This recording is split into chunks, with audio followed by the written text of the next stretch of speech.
कहते हैं उसके लिए आजाद है, इसी का नाम आजादी है।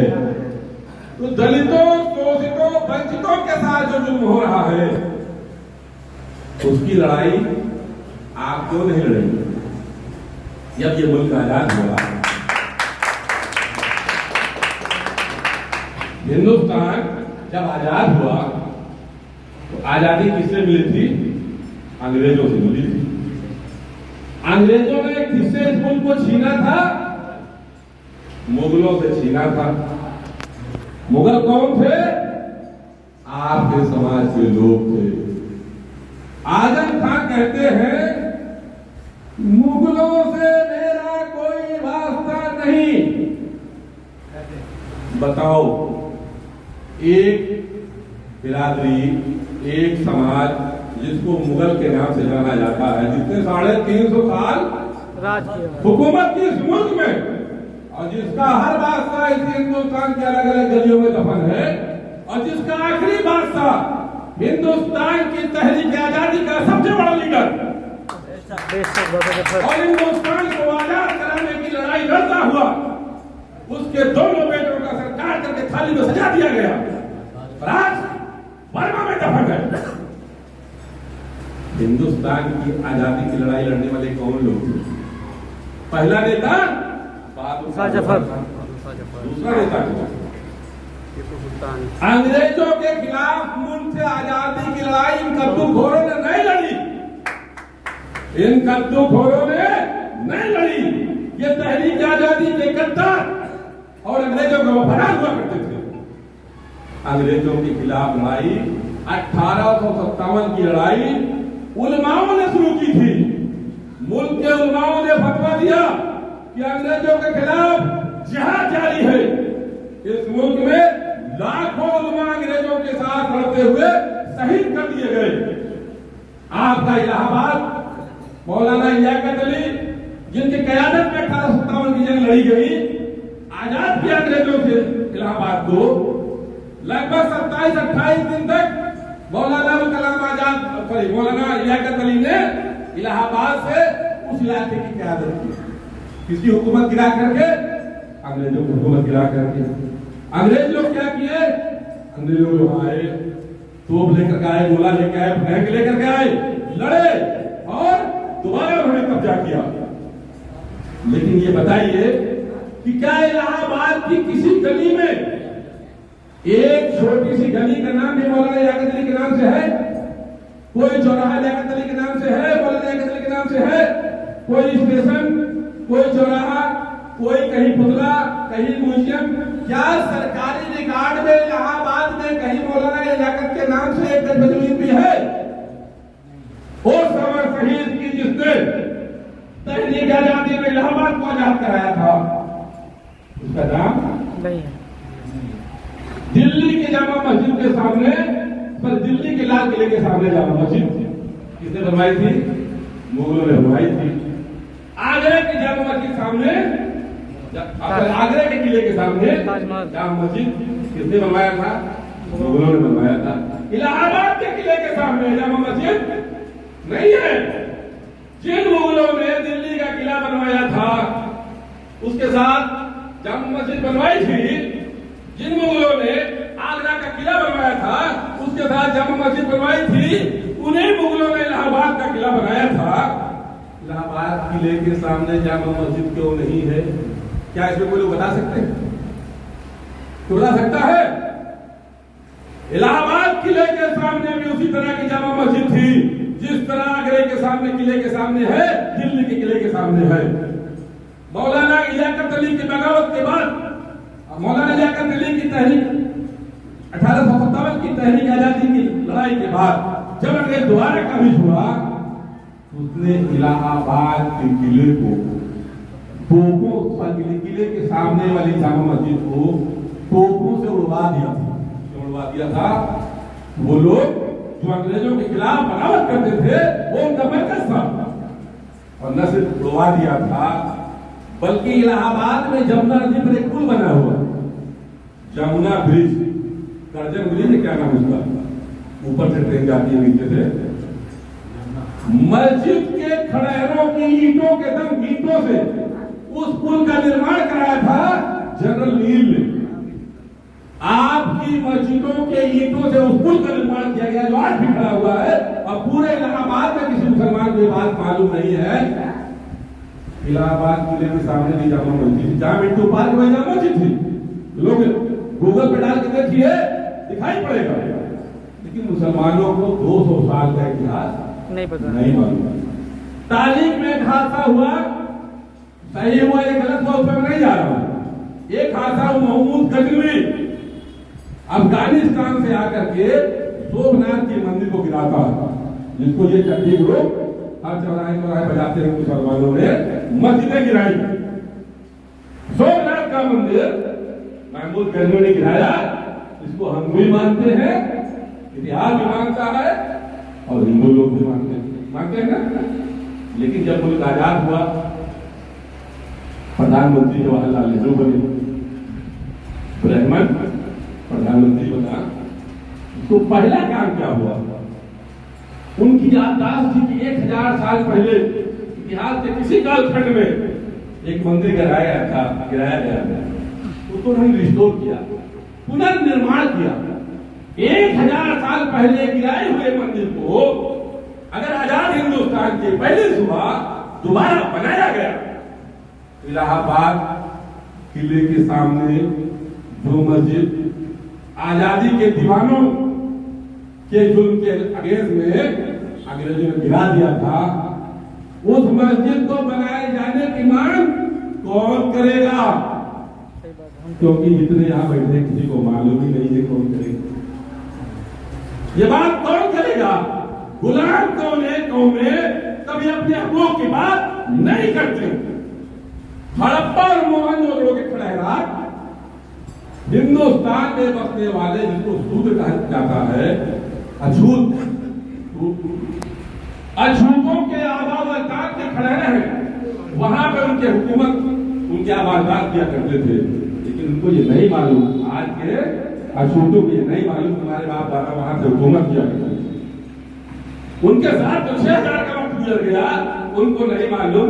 लेकिन आपको 200 साल का वक्त गुजर गया, उसको भी भूल गए। बनारस की तहरीक आजादी 1857 में जिस मुस्लिम नेता ने क़यादत की थी, उसका नाम बनारस के रहने वाले क्या बता सकते हैं? गूगल करके देखो, गूगल में नाम निकलेगा, लेकिन किसी मुसलमान को नहीं मालूम कि इस बनारस की तहरीक आजादी में 1857 में मुसलमान खड़ा था, उस क़यादत की शुरुआत मुसलमानों ने की थी, किसी बनारस वाले को नहीं मालूम। उसके नाम से कहीं गली भी नहीं, उसके नाम से कहीं मोहल्ला भी नहीं है। और बनारस आजाद हुआ था, आजाद हुआ था फैजाबाद, आजाद करने वाले मौलाना का नाम क्या आप बता सकते हैं? हिंदुस्तान की आजादी में अगर 100 आदमी का खून बहा था, तो उसमें 95% मुसलमान थे, और जिसमें लगभग 80% उलमा थे। क्यों? उनका फतवा था जिहाद का, वो अंग्रेजों से जिहाद कर रहे थे, इसलिए लड़ रहे थे। और आज हमारा उलमा कहता है कि हमको अपनी क़यादत खड़ी करने की जरूरत नहीं। इस मुल्क में हिंदुस्तान, इसकी सरहदें ऐसी कभी नहीं थी, इसकी सरहदें इतिहास में ऐसी कभी नहीं थी। छोटी छोटी हुकूमतें थी, 200-300 किलोमीटर का दायरा था, छोटे छोटे राजा थे। अभी भी आप सफर करिए तो 200 किलोमीटर पार कर जाइएगा तो भाषा बदल जाती है। किसी दौर में भाषा अलग अलग थी, राजा अलग अलग थे, छोटी छोटी हुकूमतें थी। जब मुसलमानों ने हिंदुस्तान में इस्लाह संभाला तो दिल्ली से हुकूमत करने का चल शुरू किसने किया? मुसलमानों ने किया। और इस मुल्क की सरहदें अपने तलवारों की नोक से खींची थी, जो कजाकिस्तान से लेकर के बर्मा तक थी। आज के मौजूद और हिंदुस्तान की 2.5 गुना बड़ा रकबा था। इसको करने वाले कौन लोग थे? आपके आबा अजदाद थे, जिनको आप भूल गए, नाम भी नहीं जानते कौन लोग था। भुला दिया आपने। जब आप अपने पुरखों को भूल जाएंगे, जब आप अपना इतिहास भूल जाएंगे, इस मुल्क में लगभग 350 साल बगदाद के खलीफा के मातहत सुल्तानों के नाम से हुकूमत हुई, जिसमें शरई कानून नाफिज था। यहाँ पर कानून शरीयत नाफिज थी। जब सुल्तान का वक्त खत्म हुआ, बादशाहत आई, तो मुगलों के दौर में भी लगभग 350 साल तक इस मुल्क में शरीयत के कानून से क्रिमिनल फैसले हुआ करते थे। काजी अपनी अदालत में फैसला करता था। लड़ाई आप हार गए अंग्रेजों से, उसकी लड़ाई जो आजादी में आप शहीद हुए, और यह तहरीक आजादी के गद्दार कहते हैं मुसलमानों जाओ बाहर, बोलो मुल्क किसका है? मध्य एशिया से आए वाले आर्यों का है, आने वाले आर्यों का है। गोरी चमड़ी वाले लोग जो मध्य एशिया से आए, कहां से आए? रूस से आए। कहां से आए? हिंदुस्तान में कोई अरब से नहीं आया, कोई अरब से नहीं आया। जिस तरह रसूलुल्लाह पर के हाथ पर बैत किया हजरत बिलाल हबशी रज़ियल्लाहु अन्हु ने, और बावजूद हबशी होने के, बावजूद काले होने के आप ईमान वालों के सरदार बने, उसी तरह इस हिंदुस्तान में बसने वाले तमाम बिरादरियों ने जो इनके जुल्म से तबाह बर्बाद थे, उन्होंने हिंदुस्तान आने वाले मुसलमानों के हाथ पे रखकर लब्बैक किया, ईमान में दाखिल। अगर आप जानना चाहते हैं तो हिंदुस्तान के दर्जनों राजा जो हिंदू थे, उन्होंने इस्लाम कबूल किया, रसूलुल्लाह के हाथ पर बैत किया। केरल के राजा चेरामन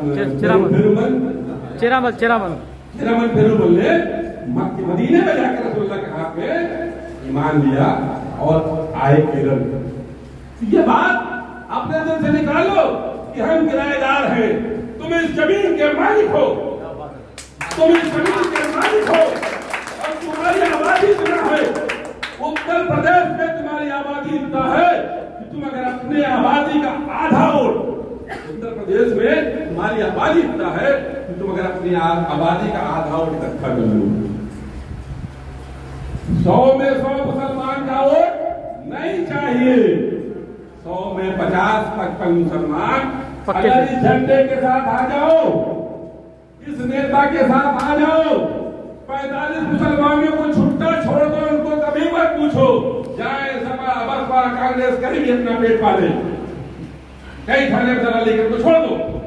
अगर आप 55% मुसलमानों को इस नेता और झंडे के साथ इकट्ठा कर लोगे तो इस मुल्क को, जिसको तुम्हारे आबा व अजदाद ने आबाद किया था, इस कुर्सी पर जहां ये लुंगी वाला बैठा था, किसी दूसरे के रहमो करम पे नहीं, अपने वोटों के दम पे इस लुंगी वाले को उतार करके टोपी वाले को, दाढ़ी वाले को, कुर्ता पैजामा पहनने वाले को, हाफिज को, आलिम को उस कुर्सी पर बैठा सकते हो।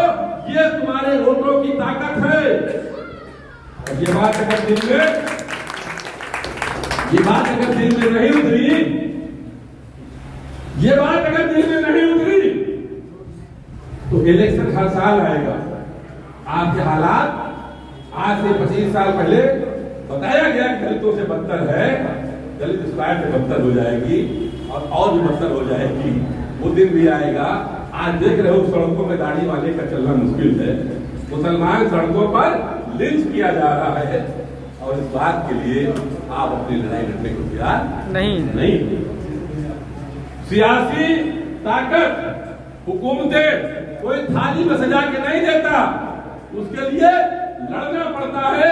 आपने देखा कि 6000 साल से जो कौम गुलाम थी, उत्तर प्रदेश में उसने सियासी ताकत की लड़ाई लड़ी, और एक मरतबा नहीं 4 मरतबा उत्तर प्रदेश की मुखिया वो दलित लड़की बनी जिसके बाप दादा कभी तारीख में भी हुकूमत में नहीं थे। और आप अभी अंग्रेजों से हारे, ये क्या कहते, दिल के हारे, मन के हारे हार है, मन के जीत। जितने लोग यहाँ बैठे हो, क्या कभी किसी ने भी ये सोचा कि उत्तर प्रदेश की उस कुर्सी पर जहाँ ये लुंगी वाला बैठा है, जहाँ मुसलमान बैठ सकता है, 3% आबादी है उसकी बिरादरी की जो कुर्सी पर बैठा है, और सवर्ण समाज की आबादी 14%, 24% आबादी, 25% आबादी का रखने वाला मुसलमान जिंदाबाद है कि नहीं? इस बात को, इस मजमे में जितने लोग बैठे हैं, अगर उसमें से 10 लोगों को समझ में आ गई, अगर 10 लोगों को समझ में आ गई, तो तो मेरा रात भर का सफर पूरा कामयाब होगा। और अगर 10 लोगों को ये बात समझ में आ जाए और एक आदमी पूरे एक हफ्ते में इसी मैसेज को दूसरे आदमी तक पहुंचाए, ऐसा नहीं कि आप जाइए पूरा मोहल्ला पकड़ाइए ना, जरूरी नहीं।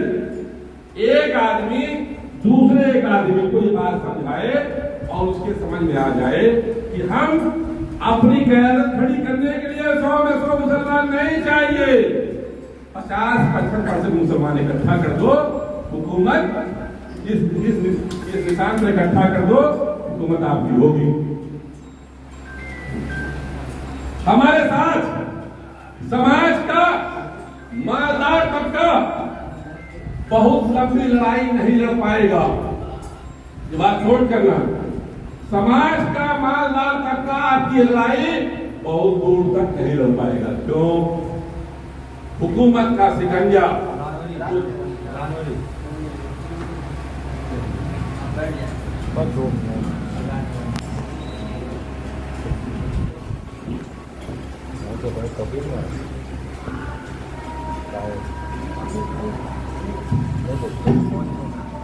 मीटिंग के बाद अभी पानी पी के जाना है भैया 2 मिनट और सुनना, आखिरी बात चल रही है, बात खत्म उसके बाद नमाज निकलो।